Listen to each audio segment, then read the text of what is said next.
In this video, I'll show you the settings where you can rename the policy links that usually appear in the footer section of your Shopify checkout page. So to make this adjustment, simply log into your Shopify admin account and then select Online Store.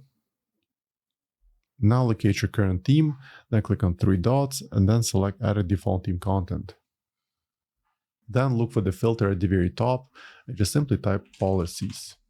Then under the Checkout and Systems, look for Checkout Shop Policies, and you can just simply adjust them right in here. As an example, let's rename the Refund Policy to Returns and Refunds. The Privacy Policy will just leave the way it is. Terms of Service, let's change it to Terms and Conditions. And the Shipping Policy is going to be Shipping and Delivery. And the Contact Information will just change to Contact Info.